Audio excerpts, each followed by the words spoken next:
Hi అండి, అందరికీ నమస్కారం. Welcome to my YouTube channel. ఈ వీడియోలో వచ్చేసి ఎన్నికల నేపథ్యంలో మరో షాక్ అండి. ఉద్యోగులకు కీలక హెచ్చరికలు అయితే జారీ చేసిందండి రాష్ట్ర ప్రభుత్వం. ఉద్యోగులకు మరొక భయంకరమైన నిర్ణయం అయితే తీసుకున్నట్లే అనుకోవచ్చు. సో ఆ వివరాలు ఏంటో ఈ వీడియోలో ద్వారా తెలుసుకుందాం. మనం అయితే వీడియో అయితే ఎక్కడికి స్కిప్ చేయకుండా ఎండ్ వరకు చూసినట్లయితే ఇన్ఫర్మేషన్ అనేది పూర్తిగా అర్థమవుతుంది. అలాగే వీడియో నచ్చినట్లయితే తప్పకుండా లైక్ చేయండి. ఇంకా మన ఛానల్ ఎవరైనా సబ్స్క్రైబ్ చేసుకున్నట్లయితే వెంటనే సబ్స్క్రైబ్ చేసుకోవడం ద్వారా నేను చేసే లేటెస్ట్ అప్డేట్ న్యూస్ ఎప్పటికప్పుడు మీ వరకు అయితే రీచ్ అవుతాయండి.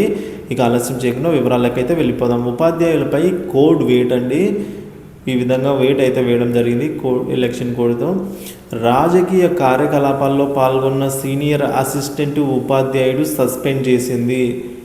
చూడండి, ఎన్నికల కోడ్ ఉల్లంఘిస్తే చర్యలు డిఈఓ హెచ్చరించారండి. సో తప్పకుండా చర్యలు తీసుకుంటామని చెప్పేసి.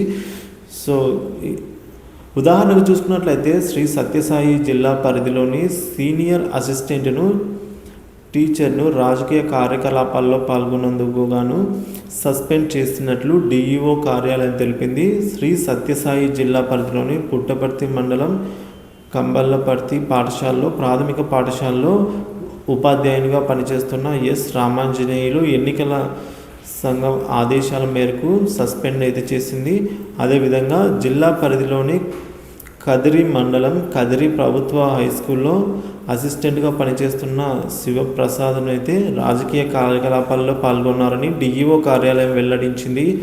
ఎన్నికల కోడ్ను ఉల్లంఘించినందుకు గాను ఇద్దరిని కలిపి సస్పెండ్ చేసిందండి. డిఈఓ కార్యాలయం తెలిపింది. ఈ విధంగా అయితే మనకు తెలియజేయడం జరిగింది సస్పెండ్ చేసినట్లు. ఉపాధ్యాయులు ఎవరు కూడా రాజకీయ కార్యకలాపాల జోలికి వెళ్ళవద్దని అయితే హెచ్చరించింది. ఎన్నికల కోడ్ ఉల్లంఘనకు పాల్పడిన ప్రతి ఒక్కరిపై కఠిన చర్యలు అయితే తీసుకుంటామని డిఈఓ కార్యాలయం అయితే ఈ విధంగా హెచ్చరిక జారీ చేయడం జరిగిందండి. సో కాబట్టి ఉపాధ్యాయులు అందరూ కూడా అప్రమత్తంగా ఉండవలసిందిగా మనవి. ఇన్ఫర్మేషన్ నచ్చినట్లయితే వీడియోని లైక్ చేయండి, షేర్ చేయండి. Thank you for watching this video.